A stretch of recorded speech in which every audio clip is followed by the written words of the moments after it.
Hello, welcome to Calumet Roundtable. I'm your host, Lee Arts, and I'm delighted today to have as my guest Pemon Rami. Welcome you. to Calumet Roundtable.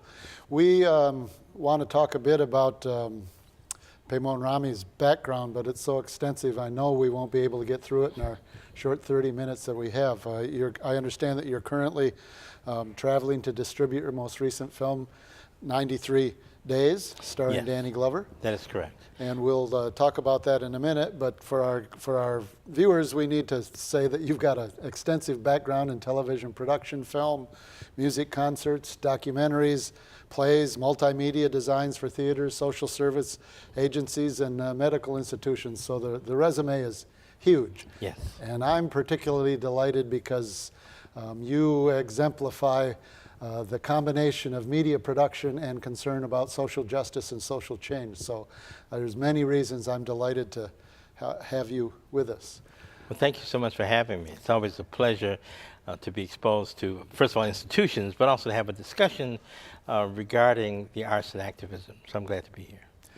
Maybe before we get to the film, you could talk a little bit about your background, because you started some time ago at a moment of social protest. It's almost hard to believe that the issues of race and violence in America are similar but different to what they were when Martin Luther King came to Chicago, for instance, and then your activism that was spurred. Yes, I started by playing Little League Baseball. And I start with this story because it took place in 1959 when the White Sox were playing for the pennant. And I went to the ballpark, Comiskey Park at that point. Yeah. My father took us with our Little League team. And after the game, we went behind the park, west of the park, to a smaller park, which happened to be in Bridgeport. And we were just throwing balls around. We had our uniforms on and so forth. And we were basically attacked by the community. And people threw bricks at us and cursed at us and ran us out of the park all the way across the Dan Ryan back to the area which was then Stateway Gardens. And I didn't quite understand at that time what that was, but it began to inform my thinking on not only art and social justice, but also the kind of world that we lived in. Mm-hmm. So a few years later, I had the opportunity to hear Martin Luther King speak. Was this when he came when he came to Chicago? No, he actually came to Stateway Gardens. Okay. In 1966 when he was here, and I was 15 at the time, and I had a chance to hear him. And he was eloquent. He was Martin Luther King. You know, he was fabulous, and this man was talking, and I was motivated and moved by him. And then he said, we're going to march to Gates Park and Marquette Park and Cicero. And I went home. I said, this man is crazy. Because I understood by then what the nature of racism was and hate-filled those communities were in terms of people of color. But it also moved me in the direction of creativity at the same time. So my creative life and my activist life could not be separated. During that period of time, it couldn't be. You know, you had to look at not only the creation of art, because we were excluded from so many institutions and involvement. You had to look at how do I create and have an impact on the community in which I serve. And I still live by those principles today. So rather than just the protest and a recognition of the inequality or injustice that existed, there's multiple ways to respond to that. And in many respects, your response was a creative, artistic response, not separate, like just to do art for art's sake, but art to make a social commentary and also to demonstrate the creative potential of, in your case, somebody that shouldn't be beat up at Bridgeport or in Marquette Park because you have much to offer and you're very creative, and that needs to find an outlet for it. Yes, but I also had a political life at the same time. So I was involved with the Umoja Black Student Center and was co-chair of the student workshop at the second National Black Power Conference, which was held in Philadelphia in 1968. And at that conference, we decided that we would come back to our respective cities and attempt to have an impact on education. In our case, we wrote a manifesto that said that we would come back because there was a teacher named Owen Lawson that at that point was teaching at Inglewood High School, and he was fired for teaching black history. He was one of the first teachers that was fired for that reason. So we came back and became very active in that particular school around his being fired, and then ended up organizing a citywide boycott here in 1968, with For the 35,000 Chicago Public Schools. of the yes. Chicago Public Schools, where 35,000 young people walked out during that period of time, and I was one of the 12 leaders during What that was period. the primary statement for the walkout? Was it around Black history, or was it the quality of schools? Was it the funding? What was the? It was a combination. We had just come off of the Willis wagon period of the schools. So we still, when I was in grammar school, were in these wagons outside of the schools because they wouldn't do the expansion. But there were a number of things. The need for the increase in African American history teachers. The need for an increase in black businesses being inside the schools, because during that period, the people that we bought our class rings from, the people that we bought our sweaters from, none of them were minorities of any sort.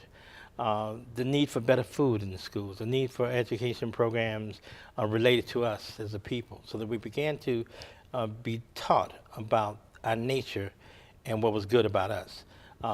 The books at that point still showed figures of Africans with bones in their nose and being very disturbed characters.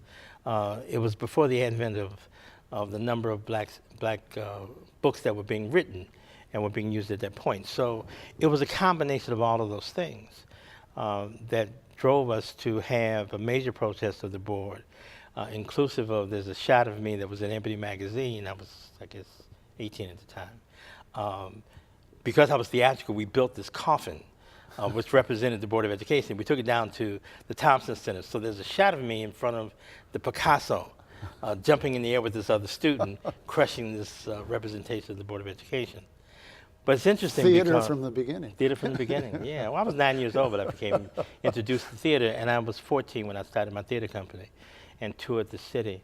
And just oddly, you know, after all of this movement with trying to get these things involved with the board, 3 years ago, I worked on the development of interdisciplinary African and African American curriculum for CPS and the state of Illinois, under the leadership Did you of bring a Barbara picture Brennan of when you were jumping on the? Oh, yes.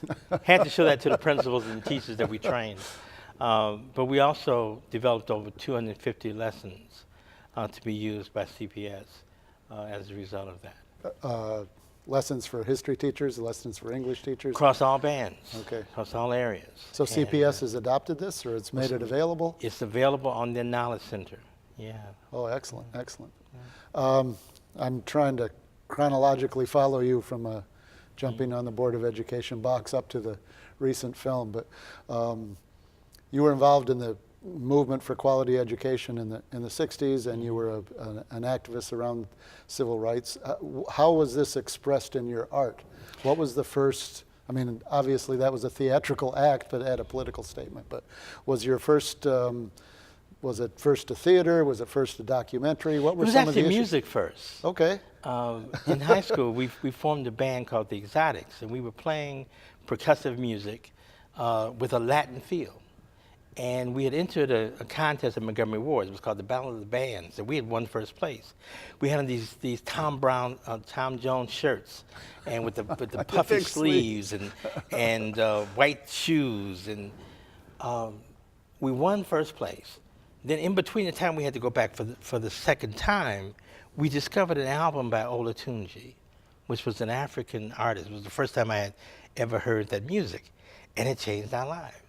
And so by the time we went back, we all had on African outfits. We had like batas and filas, and they disqualified us. They said that they couldn't classify music.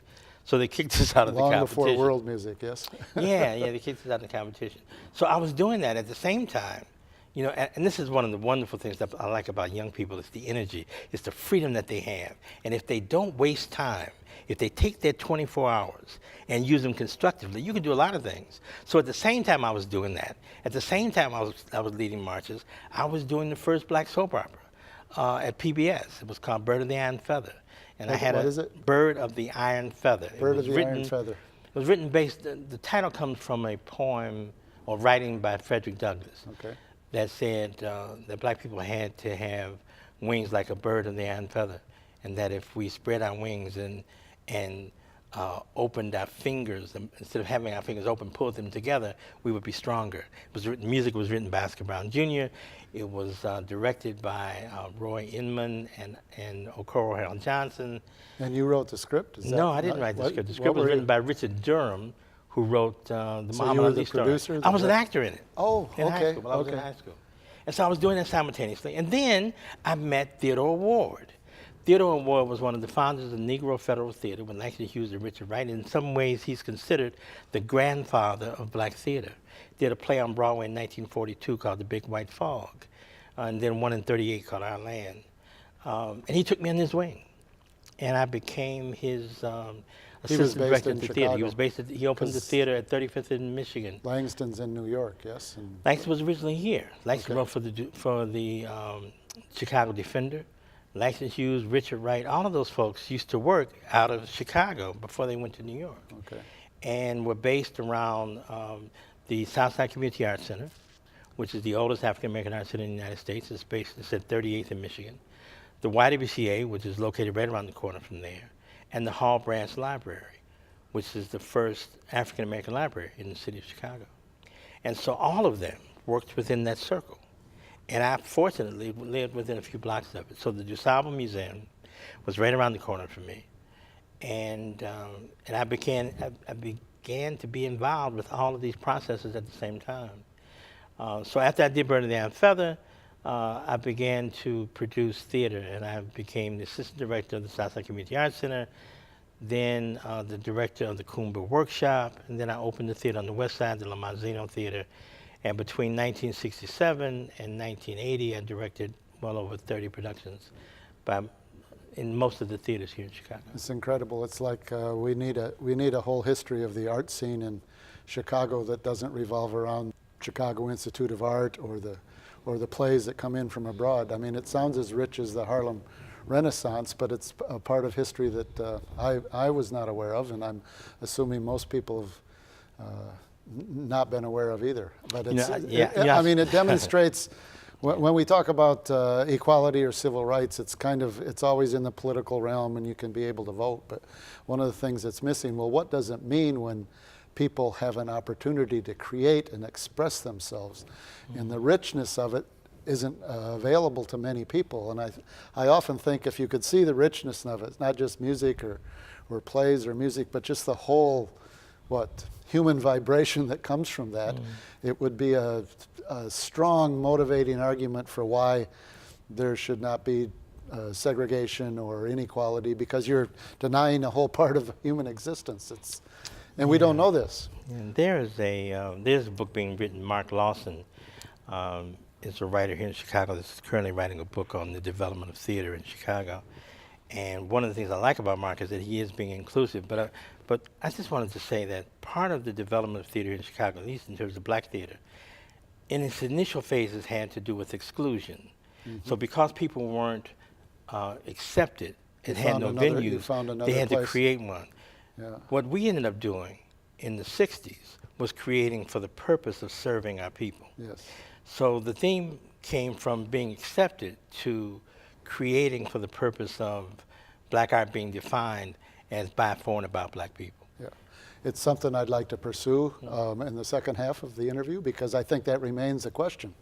Assimilate or basically demonstrate the whole artistic and historic background. But we'll pursue that. We just have to take a quick break. Calumet Roundtable, we'll be right back.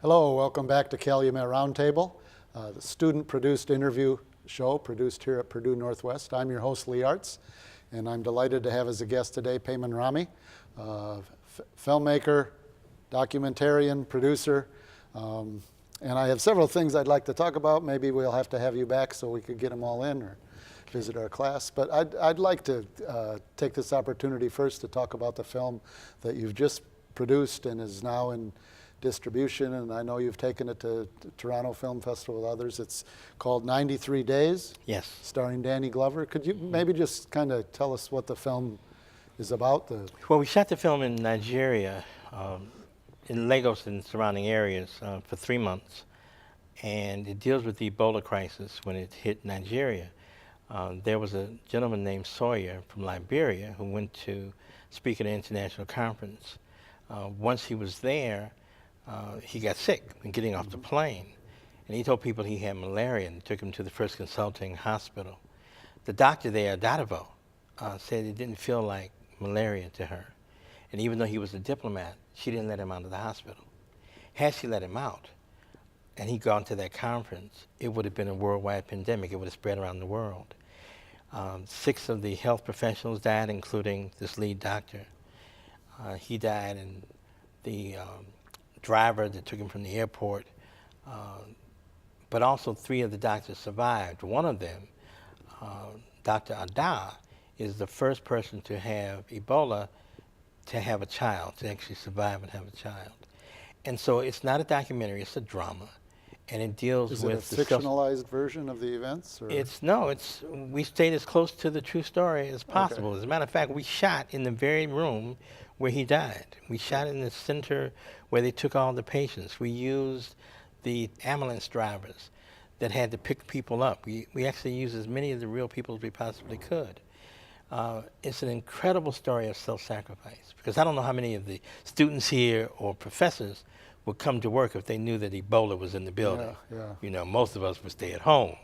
But they, in spite of knowing what risks they had, they went to work, and they sacrificed their lives. And so it's been incredibly well received around the world. And where was? Did you say before it was? We did. Toronto? We've done the Toronto International Film Festival, the Chicago International Film Festival, the Pan African Film Festival in L.A. We've opened in South Africa, in Nigeria. We open in the UK in a few weeks. And so it's sort of spreading around the world. We have international distributor, and we just picked up a US distributor for the film. Did you self-produce this? Was it a company? How No, did you go about? we had 4 partners Okay. that worked on it. I was the only American producer on the film. And Were the Nigerians involved? Yeah. Everybody else was Nigerian. We had 50 Nigerians in the cast. The other lead. And Danny Glover. And Danny Glover and Tim Reed. Is he you said it's not a documentary, so there's not a narration, or is it? No, he plays the lead doctor who actually studied in America, and they actually look a lot alike. His name is O'Harry, and he still runs First Consulting Medical Group in Lagos. And the other lead is Bimbo Akintola. She's one of the leading actresses in Nigeria. Incredible. It's a really excellent cast, and they did a great job. So will this, in the U.S., will this be considered a foreign film production? Is that how it will be marketed and presented? Or? Well, it's actually being marketed as a collaborative production because of the involvement of Danny and myself, and Tim Reed also is involved with it. Tim Reed, I don't know if viewers remember Tim Reed. They'll remember him from Sister Sister. They might remember him from Frank's Place. Frank's Place, yes. Things like that. And I called him and asked would he come over. He agreed to come and do the film with us. It's the first time, I think, that a Nigerian film has reached the level of involvement on an international basis as we did with the film. So we had filmmakers from London, from Australia. It's a really multinational production. There's so many ways I could go with this, talking about what they call Nollywood and the video makers in Nigeria and the others, but I'd like to bring it home for maybe our viewers here. And Frank's Place is actually going to be my hook, because many people may not know Frank's Place. It had a very short life, but it was, it's even hard to classify as a genre, I think, because it wasn't really a sitcom, but it wasn't a drama. It gave a slice of life in New Orleans, the multiplicity of the black community, and I found it an amazing production, but it just didn't ever get I didn't think the proper support from NBC. But I wanted to get your comments on that and compare it with a contemporary TV show like Blackish, which raises this question again of representations of blacks, and also the role of producers that happen to be African American, which Anderson is, and I think there's another.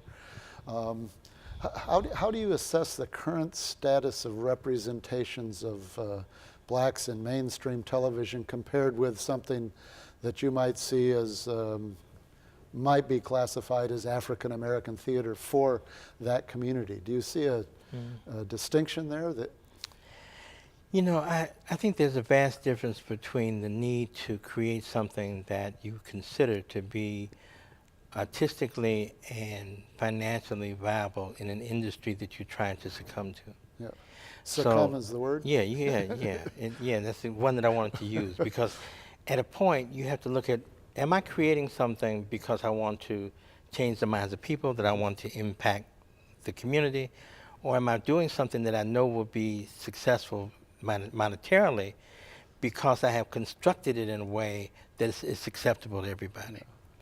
I'm a member of the Jeff Committee. The Jeff Committee is the group that, like the Tonys in New York, that gives the award out for theater. So I see a lot of plays. And a lot of the plays that I see cover all different types of communities. So the question doesn't become, is the Jewish play funny? It's, can you relate to it because it tells a human story? In the way that black theater was categorized at one point, it was categorized as something that was specifically for black people. If you look beyond the fact that we put classifications to it, it is a story about relationships. Could you have done Blackish with a white cast? It takes place in an advertising agency. Yeah. Would it have been different? Would the issues have been different? The tension would be different. And the tension would be different. What they see as the humor is his ability to assimilate and not wanting to assimilate. And I even think the title is, you can't be black in America, you can be Blackish, which is kind of how I understand tolerance to be, which is quite different than what you were terming the Chicago Renaissance, because it was, don't just be tolerant, but we have a space, we have a creativity, we have a point of view, whoever that might be. But when you need to adjust to an audience that has some expectations or some norms, I would argue you're not really challenging our humanness. You're not, and you're not also challenging the audience to change, because the fundamental change is required there. I saw a play a few weeks ago that dealt with a Caucasian family and their criticism of the youngest son who was not taking advantage of his white privilege. That's what the play was about. Yeah. And so, did I enjoy it? Of course. But as I looked at it, I had a different perspective on it. Yeah. But I still could appreciate and enjoy the piece. Historically, as we looked at the development of what is considered integration, it was not about bringing black theater, putting it on an even playing ground with white theater and integrating them in a way that they played off each other.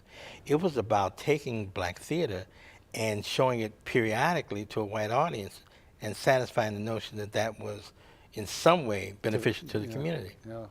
And so someone asked me how do I make decisions about what I do. And I always make the determination based on my great-great-grandchildren. And I say to myself, if they're going to see it, because I'll be gone, and these things will be represented on a continuous basis, do I still write that poem? Do I do that play? Do I create that movie? Because ultimately, it's going to impact their opinion of me once I'm away. Is any an element in there of any artistic, I don't want to say obligation, artistic concern for the world in which you live, as opposed to making art that attempts to transcend where we are, as opposed to art that transcends where we are by recognizing where we are? I think we have a combination of the two things that we have to address. Number one, we have to make sure that we leave the world in a better place than we found it. That has to be one of our obligations. So you have to address the world as it is. We have to address that. But at the same time, there's this whole movement about Afrofuturism. And so there's on the one hand, there's this notion of how are we represented in the future? So when you look at sci-fi, like most of the time, there are no people of color on any of these planets, or maybe one. But aside from that, how do we see ourselves in the future? And so our artists have to begin to construct the world in which they want to see themselves. Because if you construct it, then you will become it. First you have to see it, then you can be it. You have to, in some way, create our world. I would think also by offering those visions of what you want to be in a future world, embedded within there is a commentary on what we cannot be in this world. If you're, whatever the character is, right? I mean, I even think of, when you said science fiction, the synthetic robots. So what do we envision robots will be like in the future is also a commentary on how we use technology today. So it's just hard for me to understand the transcendence of any black production that did not have as an element the fact that we live in a society that's racially divided and there's violence, and to just kind of wipe the slate clean or pretend that does not exist is would be hard for me to comprehend. Yeah, I don't know how you do it. I think, you know, there might be the opportunity for a person to do a film about a cowboy.